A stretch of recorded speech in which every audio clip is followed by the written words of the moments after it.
नमस्कार दोस्तों, आप सभी का हमारे YouTube चैनल में स्वागत है। आज के इस वीडियो में हम आईटीआई प्रैक्टिकल एग्जाम से रिलेटेड बात करने वाले हैं। प्रैक्टिकल एग्जाम का पूरा नॉलेज देंगे आपको ए से लेके जेड तक, यानी कि जीरो से हीरो का आपको नॉलेज मिलने वाला है।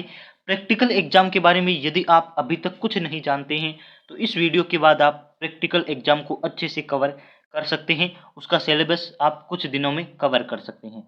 यदि सेकेंड ईयर की बात करें तो उनके 3 तारीख को प्रैक्टिकल का एग्जाम है, वहीं फर्स्ट ईयर के 1 तारीख को होगा।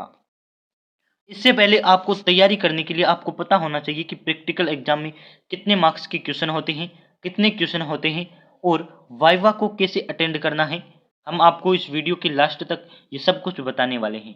यदि आप चैनल पर पहली बार विजिट किए हैं तो सब्सक्राइब जरूर कर लीजिए और एक व्हाट्सएप ग्रुप में जरूर शेयर करें ताकि हमारी वीडियो को अच्छा रिस्पॉन्स मिले और हम आपके लिए इसी प्रकार की इन्फॉर्मेटिव वीडियोज लेकर आएँ।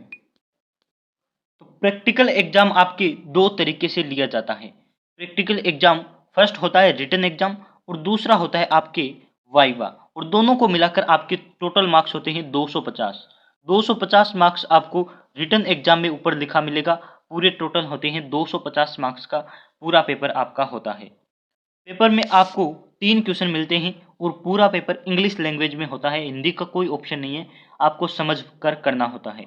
जिस प्रकार से पहले ड्राइंग के पेपर इंग्लिश में होते थे, वैसे ही प्रैक्टिकल का भी इंग्लिश लैंग्वेज में ही पेपर होता है, तो आपको एडजस्ट करना पड़ेगा। 3 पेपर में क्वेश्चन होंगे और तीनों में ए बी सी पार्ट होते हैं। ए पार्ट, बी पार्ट और सी पार्ट, 3 पार्ट आपको पहले क्वेश्चन में देखने को मिलेंगे। यही 3 पार्ट आपको दूसरे क्वेश्चन में और तीसरे में भी 3 पार्ट आपको देखने को मिलेंगे। यानी कि टोटल क्वेश्चन की बात की जाए तो आपके 9 क्वेश्चन हो गए, लेकिन क्वेश्चन 3 होते हैं। एक क्वेश्चन के अंदर 3 पार्ट आपको और सम्मिलित किए जाते हैं। यदि नंबर की बात करें तो आपके हो सकता है ये 100 नंबर का हो, ये 50 नंबर का हो और ये फिर 100 नंबर का हो, या फिर ये पूरा 75 का हो और ये भी 75 का हो। तो इस प्रकार से मार्क्स का डिवीजन किया जाता है। मार्क्स आपको पहले क्वेश्चन के आपके 75 रखेंगे तो दूसरे के भी 75 और तीसरे के 100 नंबर रख देते हैं। इस प्रकार से आपके मार्क्स होते हैं। जब आप कॉपी में कुछ ना कुछ लिख देते हैं, मेन होता है डायग्राम बनाना। तो आपको कॉपी में यदि प्रैक्टिकल में कुछ लिखना नहीं आता है तो आप सीधा डायग्राम बनाकर आ सकते हैं। क्वेश्चन नंबर और उसका डायग्राम बनाइए, आपको अच्छे मार्क्स जरूर मिलेंगे।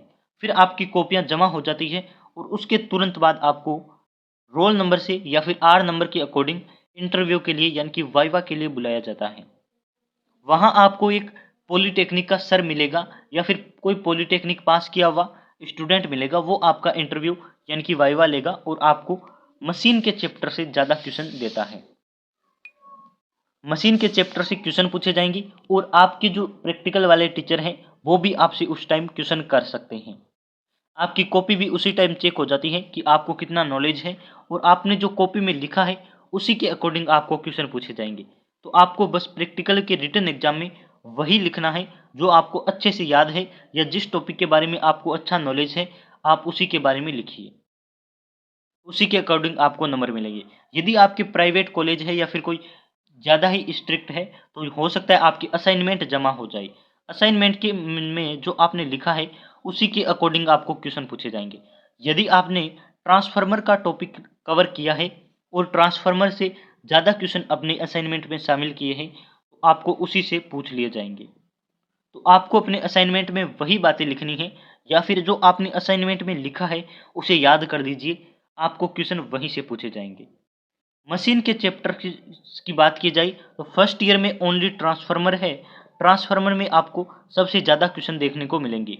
वहीं सेकंड ईयर में बहुत सारे ऐसे चैप्टर्स हैं जो मशीनी चैप्टर कहलाते हैं, जैसे कि DC generator, DC motor, alternator, synchronous motor, single phase induction motor, 3 phase induction motor, ये आपके सेकेंड ईयर में है। और फर्स्ट ईयर और सेकेंड ईयर दोनों के लिए जो कॉमन है वह ट्रांसफार्मर है। और इसमें ट्रांसफार्मर की शीतलक यानी कि इसे ठंडा करने के प्रकारों के बारे में, ठंडा करने की विधियों के बारे में पूछा जाता है। बुक रिले से ज़्यादा क्वेश्चन बनते हैं। हर आपके कैंडिडेट को बुक रिले से एक क्वेश्चन जरूर पूछा जाएगा। तो इसी प्रकार की वीडियोज के लिए हमारे चैनल को सब्सक्राइब कर लीजिए। यदि आपको प्रैक्टिकल से रिलेटेड अभी तक कोई डाउट है तो आप हमें कमेंट कर सकते हैं, आपको रिप्लाई जरूर मिलेगा।